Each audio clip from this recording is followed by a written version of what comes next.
Hey, how you doing? My name is Ryan, and today I'm assembling the perfect LEGO Marvel minifigure collection. I've been collecting Marvel minifigures for 20 years now, and I'll be honest, it can be pretty intimidating if you're starting from scratch nowadays, given how many characters there are and how many versions of each character there are too. And yes, while the perfect collection probably includes every minifigure as I have, I realize that's not feasible for most people, space-wise or budget-wise. So what if I had to start from scratch? What would be the first figures I pick to assemble the greatest, most optimized, and least expensive LEGO Marvel minifigure collection? Let's find out. In order to pinpoint, say, your first 14 minifigures, you want to find the best character, the best iteration of that character, and the best price. Now, unlike previous videos, I'm not using Brick Economy for that last metric, but BrickLink's price guides to gauge the value of the figures, as I want all of my prices to be backed by an actual seller, not just theoretical. So let's tackle best characters first. This is obviously a very subjective matter given the large array of Marvel superheroes. So we can approach this a few different ways. Ask yourself, 1. Which characters does LEGO Marvel as a brand think are important? Which ones are featured the most in the visual dictionary or other books? Which ones get full detailed breakdowns? Which characters appear in multiple sets or TV specials? And who has several unique iterations? But another answer to the who's the best character is what does the general public think? Which character is on the most number of wanted list on BrickLink? Who's the answer when you Google the question? Or in true Tony Stark fashion, if I were to ask an AI, who's the best Marvel characters, what would it say? But I think the most important question you need to ask is, who do you think the best characters are? Because at the end of the day, this is your collection and you should be happy with every purchase you make, not buying figures that you didn't want to begin with. Using these 3 methods, I've narrowed down my starter pack list to 14 characters, around the size of a CMF line. But what about best iteration or best price? After all, if we get good deals on the initial 14, we can add more to the roster without breaking the bank. Unfortunately, the answer isn't always as cut and dry as just buy the cheapest one. Take Iron Man for example. The best figure in my opinion is the damaged Mark 6 suit, found only in the Avengers Tower set. But the minimum price you'll pay for that minifigure is around $30. That's pretty high for our first 14, especially if I'm trying to keep the budget around $100. On the other side of the coin, the cheapest Iron Man is the video game suit, with the hexagonal arc reactor costing only $1.50. But with the more questionable design and the non-moving helmet, I don't think this should be your first Iron Man figure you buy. My pick is the Mark 85 suit with the new helmet. This sleek, modern Iron Man figure runs around $1.89 despite being one of the newer designs of Tony Stark. That's because this figure appeared in 2 sets, the 2023 Marvel Advent Calendar and the paper bag add-on to the UK LEGO magazine. I think this suit is a great combination of modern LEGO Marvel design at a really good price, so I think the Mark 85 suit is the first figure you should add to the perfect LEGO Marvel collection. Now, the next essential character for your starter pack is the Star-Spangled Man himself, Captain America. And for this figure, I'm picking a not strictly MCU design, because I think the best Captain America for the best value is the one found in the mech suit. The set retailed for $10 and the figure itself goes for around $2.46. But the value is way more than that price would indicate, as not only is the design clean with both scaling and stitching detail, but the figure also utilizes the new style of head and helmet for Steve. Yeah, there's no leg printing, but nearly every Steve Rogers Captain America doesn't have leg printing. So I think this mech suit figure is perfect for our new Marvel collection. Rounding out the big 3, it's Thor, and while the Age of Ultron variant's low price of $1.75 on BrickLink is tempting, I'm going to spend a little bit more for a more modern version of the God of Thunder. My choice for our starter pack is the Thor released in 2023 alongside the Hammer set. This minifigure was the standard for the character, appearing in the Quinjet set and a paper bag magazine add-on. And for only $2.89, you get a newer designed torso, the most up-to-date head and hair combo, and a cloth red cape. I don't think the rubber cape figures will be cheaper until either they appear in more sets, like with Superman for example, or the part eventually ends up on Pick-a-Brick. While the new capes do look quite sweet, the old one will do the trick just fine, and it's literally the only difference between Thor in 2023 and Thor in 2024. But what about the rest of the Avengers? Let's add a Black Widow to our perfect collection. The 2023 Black Widow figure is a solid choice, costing only $3.15 and includes some wonderful arm printing. However, in order to get this version of Natasha with torso and leg printing, you have to spend closer to $4, which isn't a bad price to pay for the figure, but I think we can do better. In fact, we can buy a Black Widow figure with a clean, cohesive design and leg printing for a little bit over $1. The Age of Ultron Black Widow appears in 3 sets: the S.H.I.E.L.D. Helicarrier, the Avengers Quinjet City Chase, and the Crossbones Heist. The ubiquity of that last set, which retailed for about $20, helps this minifigure retain a low value, despite only being available for 1 year. Either way, the Age of Ultron variant is a great Black Widow figure for an even better price, and well deserving of a spot in our LEGO Marvel Starter Pack. Next up, Hawkeye, and this is the first easy choice of the video. Most Hawkeyes run for over $10, like the Civil War variant, or the most recent Avengers Tower version, but if you want a great design for cheap, it's hard to beat the CMF figure. Coming in at just under $2, you get the most accurate face print for Clint Barton, and a great depiction of his iconic purple outfit. That's my pick, but if you really want the red suit for the Infinity Saga, the Age of Ultron figures, both the original for $131 and the remake for $6.13, are also solid options. That being said, I know there'll be some figures later on in the list that are a bit more expensive, so any way I can save earlier on, I'm gonna do so. Case in point, Hulk, our first big fig. Most of these go for at least $10, with the latest version of the Jolly Green Giant starting at $15. You could go the minifigure route like the Mech Suit Hulk for $4, or the latest 4+ Hulk for $5.50. If you really wanted to, you could also just go for a Bruce Banner figure. Either one runs around $5. But if you're willing to settle for a slightly older figure, the Age of Ultron Hulk goes for just around $6.20, and that's for good condition, no cracks.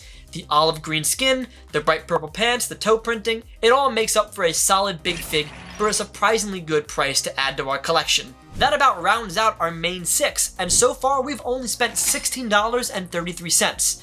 So I think we have a bit of room to splurge for a very important character, Thanos. Our Avengers need someone to fight, and even if the main 6 never battled the Mad Titan as a team in the films, we want our Marvel minifigures to live out that fantasy. So Thanos has several minifigure and big fig versions like the Hulk, but I'm gonna go for a big fig to make the scale of the villain more imposing. It makes for a good visual. And thankfully, 2 of the best big figs of Thanos go for just around $10. The latest endgame versions of the Mad Titan, either with a smile or a grimace, are priced at $9.87 and $9.56 respectively. Personally, I think Thanos is scarier when he's calm and smiling than when he's angry. So that's my pick for our perfect collection, Smile Big Fig Thanos. Moving on to one of the breakout characters in the MCU and the comics, it's Black Panther.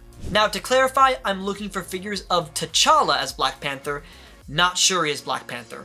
If you look at the cheapest listings on BrickLink, you'll find some for $1.30 and $1.50. Those seem like great deals, but those are for damaged minifigures, and I don't think people want a damaged Black Panther in their perfect Marvel collection. So for just 20 cents more, we can grab a good quality minifigure, and my pick is the T'Challa found in the Shuri's Lab set, priced at around $1.70. And the process of finding the best Black Panther minifigure really epitomizes the pitfalls of just picking the cheapest minifigure. If a lot of the listings are for $5 and the cheapest ones for $1.50, make sure there's not a good reason why it's $1.50, like cracks, missing parts, or print wear. Either way, Black Panther from Shuri's Lab is a great addition to our perfect LEGO Marvel collection. Speaking of characters with built-in fan bases, it's Wanda Maximoff. And is there really any competition here? The CMF Scarlet Witch is one of LEGO's best translations of a costume into minifigure form, and for only $5.20, it's worth every penny. It gets much more difficult with her counterpart and love interest, Vision. The CMF version goes for only $2.91, less than it was worth when it first came out. But I don't think White Vision should be the first Vision minifigure you buy, or even if White Vision counts as Vision. So there are 3 other iterations, and the floor price is $12.60. Thankfully, that lowest price is for the Infinity War version of Vision, which had the right color Mind Stone.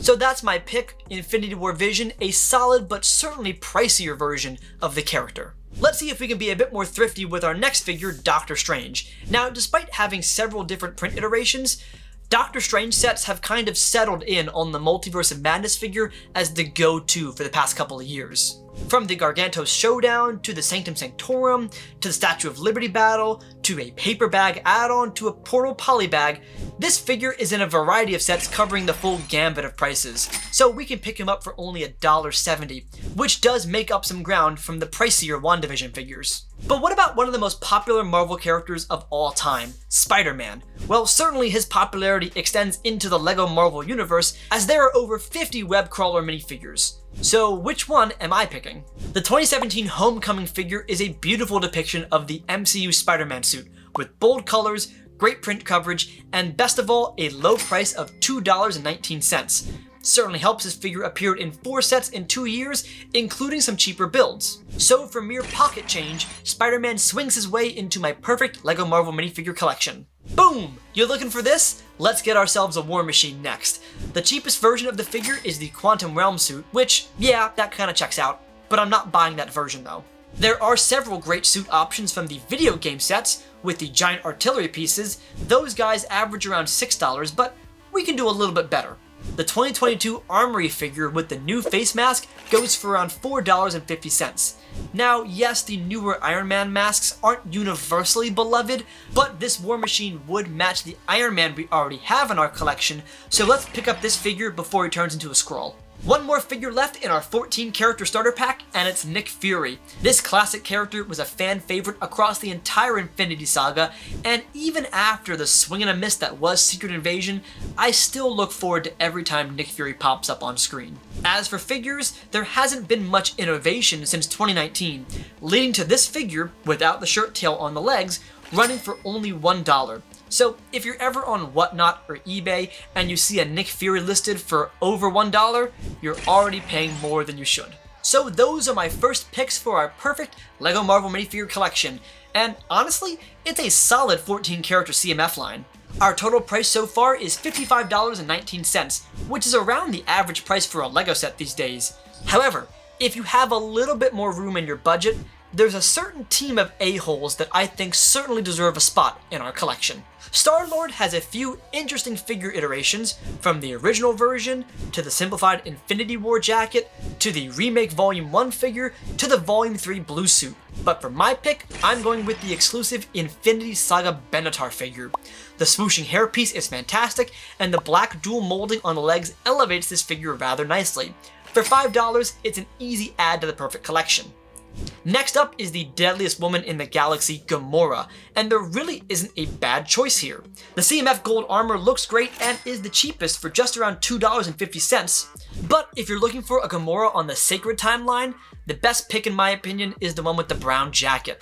Not only does this outfit work for Volume 2 and Infinity War, not only are some of the character's best scenes in this getup, not only is the print coverage and design fantastic, but the price of $5.50 is remarkable, given that this Gamora only appeared in one higher price retail set.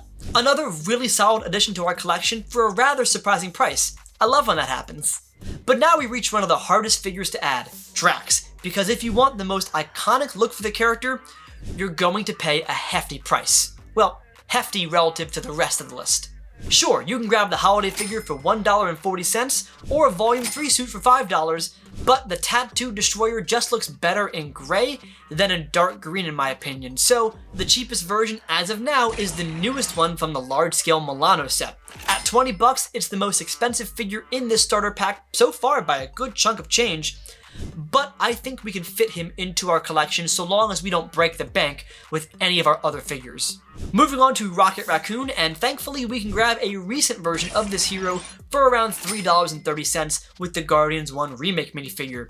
But we couldn't have Rocket without Groot, and while you could go for the buildable figure from the original 2014 line, I'm sticking with his minifigure iterations for my collection. I think the dark tan Teen Groot figure is my top pick, and thankfully, because he appeared in a Paper Bag Magazine add-on, we can grab this reborn tree for only $2.50.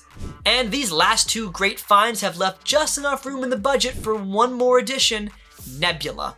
I struggled to pick between her Volume 3 hero outfit or her Volume 1 purple getup, but I ultimately landed on her arguably more iconic first costume. Maybe if I had coordinated more of the Guardians to wear their Volume 3 suits, I would have picked Volume 3 Nebula, but considering how diverse the character cast looks so far, let's go with her more iconic look. The original Nebula figure goes on the secondary market for around $4.70, meaning the total price for all 20 figures in this video is $97.09, just shy of $100.